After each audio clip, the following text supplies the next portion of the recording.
die, and the young warrior keeps awake with the royal family, his palace musicians and functionaries. He is preparing himself to shoulder the strains and burdens of his office. Throughout the night, the wake is being kept in every stool house with intermittent firing of musketry by the Ankobia and the Mawere clans. The Asantehene must reflect in his person the collective feelings of his people. He must be calm and bear his sorrows with dignity and fortitude.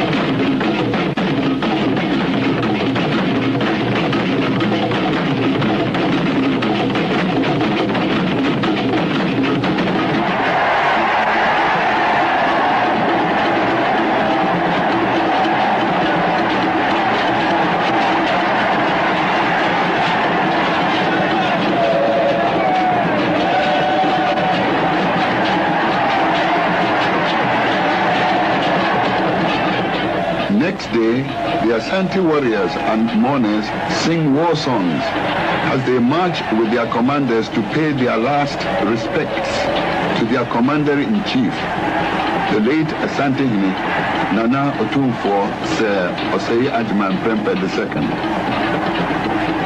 Nana Otumfuo Opoku Ware II appears in the Batekelkesi, the royal ceremonial battle dress, to be acclaimed as the new commander-in-chief.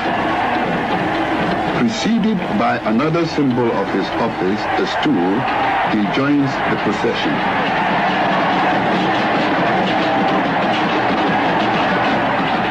Riding in the royal palanquin and flanked by courtiers and attendants, Nana Opoku Ware leads his armies in the symbolic warrior dance, the Phantom from Atopletia.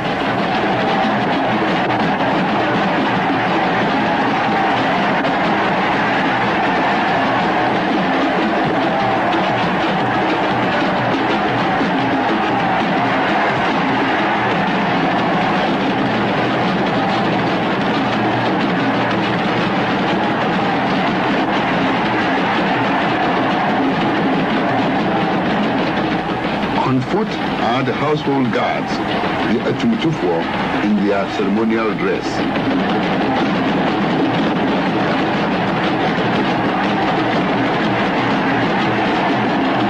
Among the chiefs in the procession is the Nsumankwahene, to see that no evil or ill luck shall mar the solemn ceremonies. Earlier, he had prophesied fair weather throughout the period of national mourning.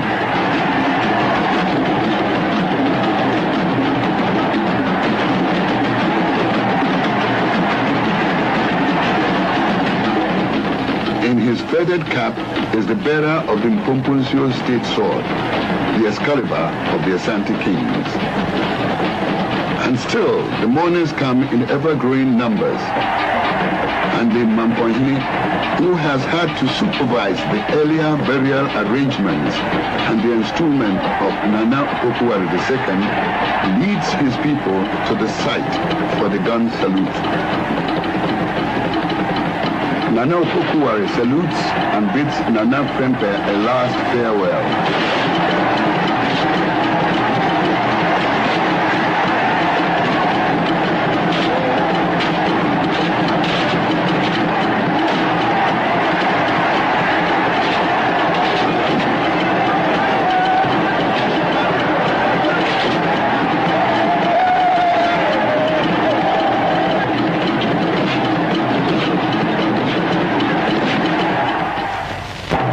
Next day, paramount chiefs, divisional chiefs, attendants, court officials, and distinguished guests from all over Ghana continue to flock to the Dwebrim, the scene of the customary rites where the Asantehene, riding in state, will sit, distribute drinks, and receive words of condolence and donations.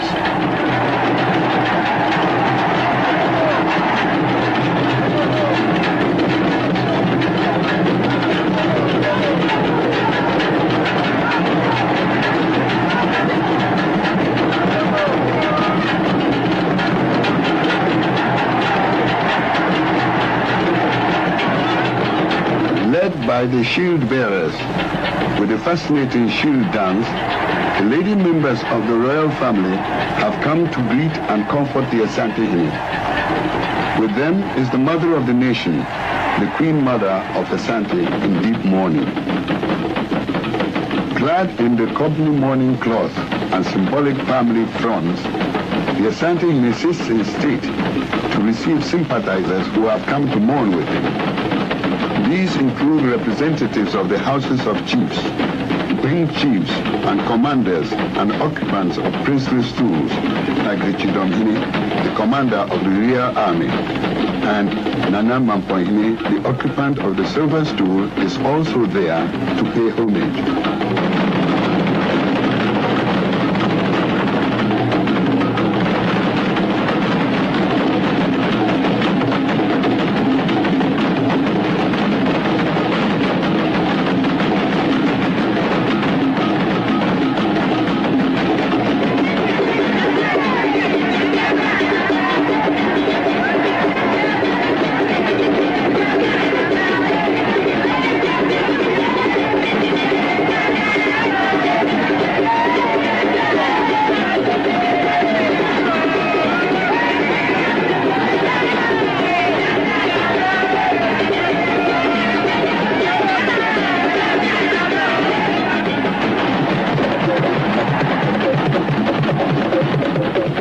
Some have come to express their feelings of sorrow and sympathy to the music of the Kete and Adwa drums in symbolic gesture movements and miming, counseling the Asantehene to show fortitude in his bereavement.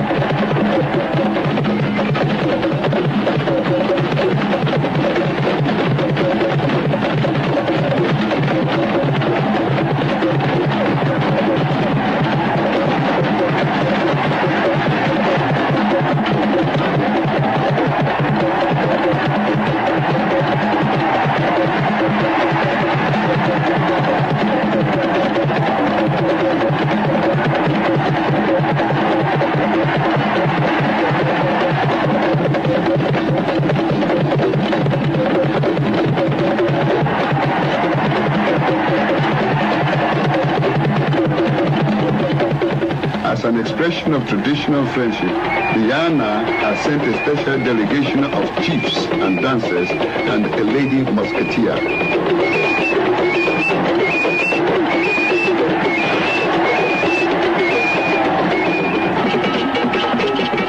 A young girl leading the Adoswa procession, bearing gifts and displaying wealth, delivers a message from the Asantehene's wife in dance language.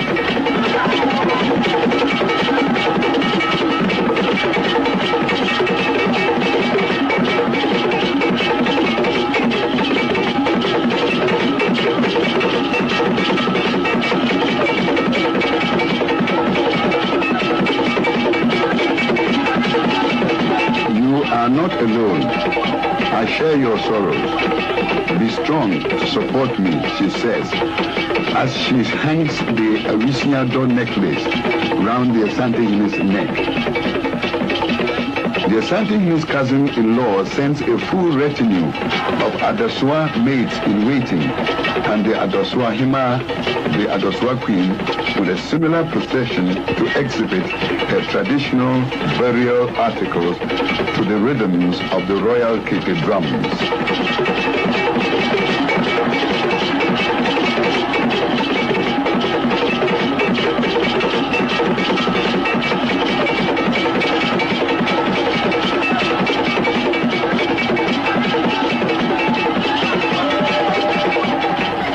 The fast is broken, and members of the royal family purify themselves by shaving off their hair and paring their nails.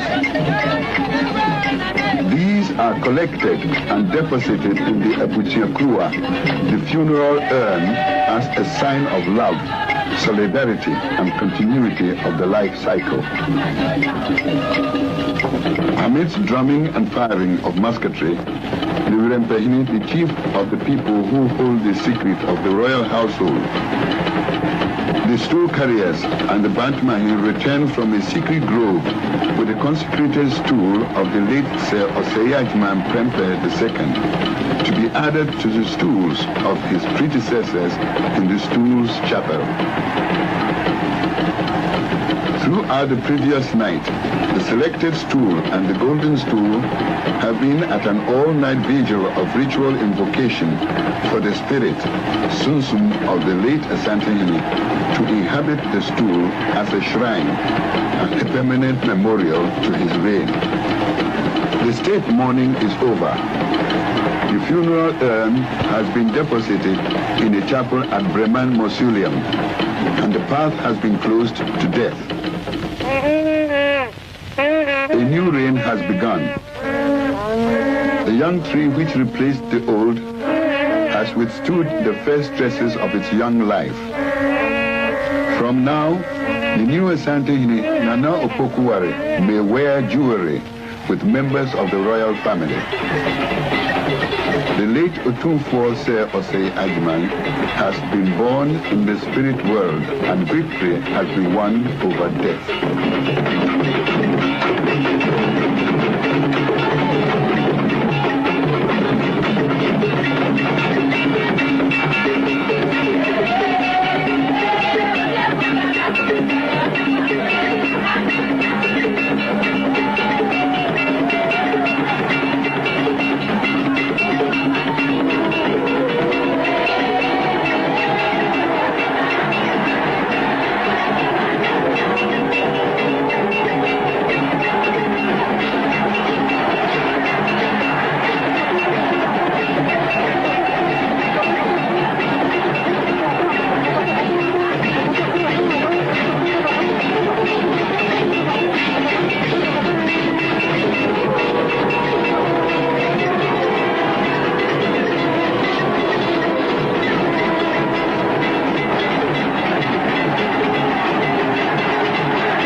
Chiefs and people from many regions and all walks of life come to greet and congratulate the Asantehene and to bid him farewell.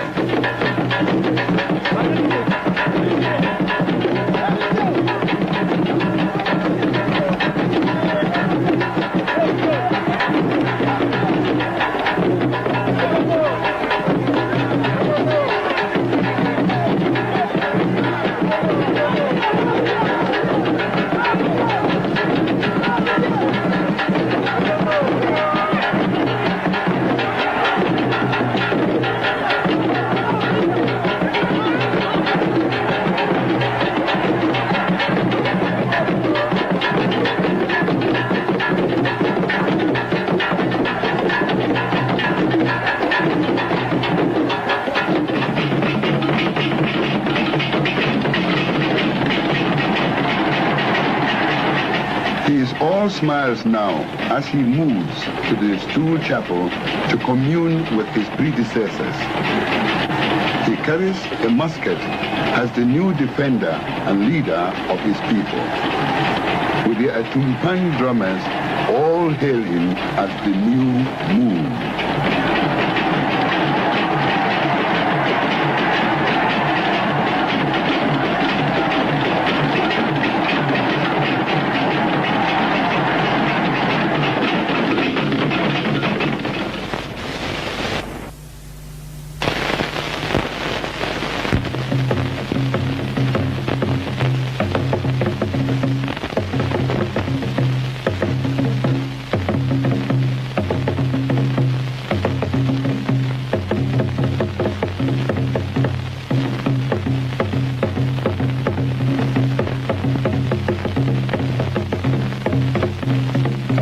the Ashanti Ghana, the king never dies, for the event of a king's death is taken as a re-entry into the ancestral and is announced only in circumlocutions, even on the talking drums.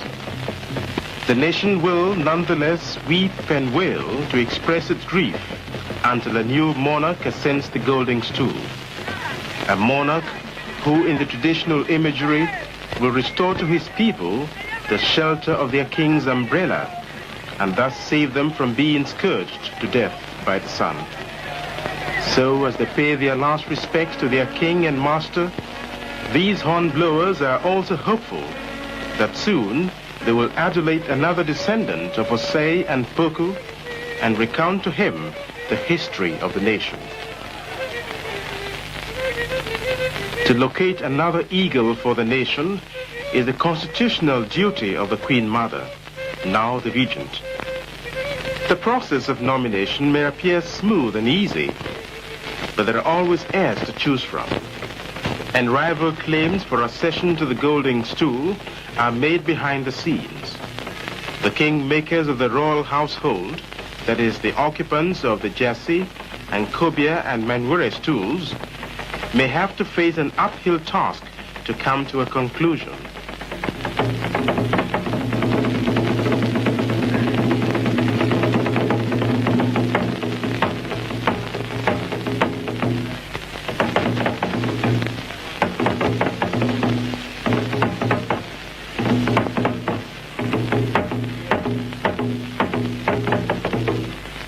After reaching a unanimous decision, the kingmakers will communicate to the Queen Mother that they pronounce her nominee free from such serious diseases as leprosy, epilepsy, blindness, and sterility. Besides, he is not giving to drunkenness, gambling, fornication, and haughtiness. But that does not end the nomination.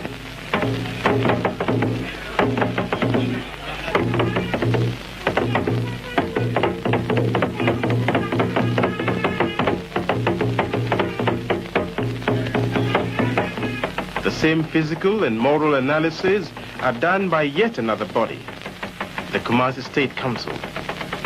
Under the leadership of the principal right-wing chief of Kumasi, the Bantamahini, the councillors will decide whether they accept or reject the first nominated heir. And what conclusion will they reach? Yes or no? It is yes. It is concerted yes for Berema Poku, the nominee. For him, the twilight of suspense has broken away, and with the Queen Mother, he can now shed tears of joy for his late uncle's gun to be given to him, and for the golden stool.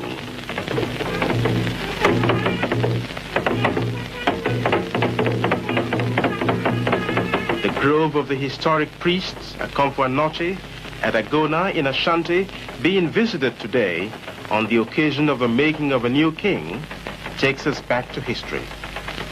How and when the Ashanti nation and the golden stool came into being.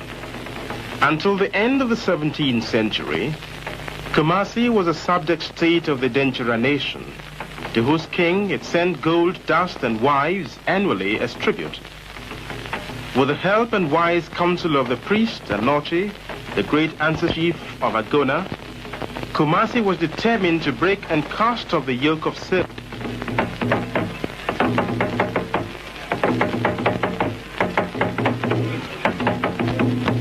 First, Kumasi formed a loose union with nearby states. When sufficient strength had been mobilized through unity, hatred for the common enemy inspired King and the other chiefs of the union to battle it out with Denchera. This was the famous battle fought at Fiyasi near Kumasi in about 1701. The Dencheras were vanquished. Entim Jakeri, the king of the Dencheras, was captured and beheaded.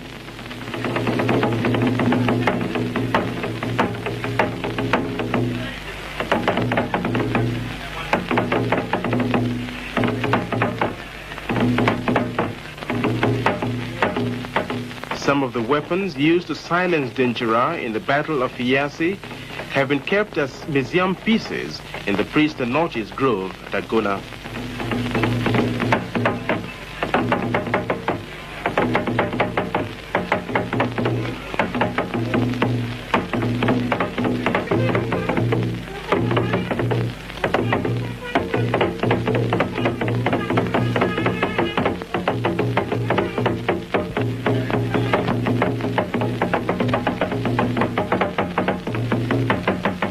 The Ashanti nation, like this stone in front of the house of the celebrated priest Anochi, has been able to weather centuries of storms because of the one main visible symbol of unity, the golden stool. The paramount sacredness of the golden stool was demonstrated in 1896 by Ashanti's submission to the deportation of their king, Prempeh I, by the colonial government. Rather than resort to war, in which they feared they might risk the loss of the golden stool, they allowed the loss of their king by exile to the Seychelles. Before King Prempeh I was sent to the Seychelles, he and his attendants, including his parents, were kept at the Elmina Castle. It was achieved. Now ensued on his arrival at Sekondi in November 1924, he was received at the Deba by the then governor, Gagisberg.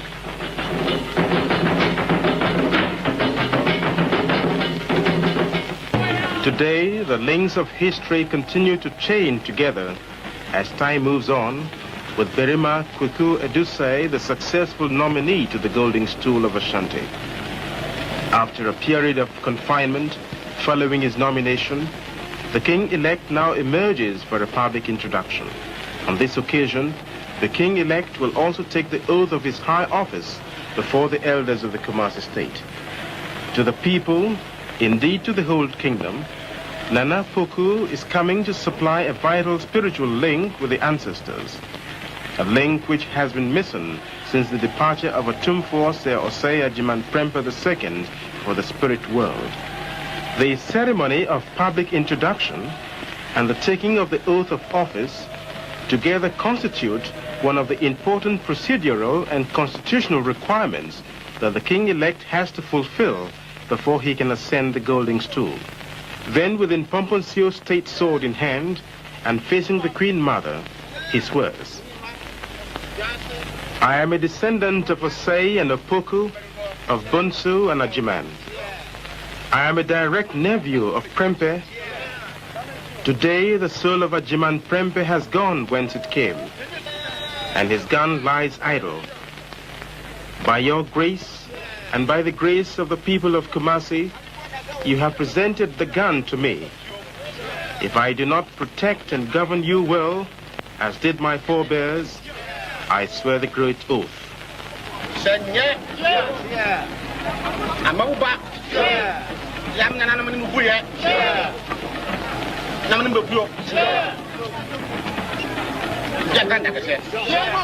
So swears the king-elect that he shall give the kingdom a good government. Let us rejoice. Let us raise cheers of congratulations to our new monarch, Berima Opoku Ware, as at this hour he assumes a new name, Otumfuo Opoku Ware II of Ashanti. The sounds of drums join the voices of the people in raising shouts of thanksgiving to God Almighty and to the ancestors for their goodwill. And for being installed as their ruler today, the new king expresses his sincere gratitude to the chiefs and people, but to the clan chiefs of Kumasi and to the component states who are represented at this function by their spokesman, the king will also present appropriate sums of money as laid down by the Ashanti Constitution.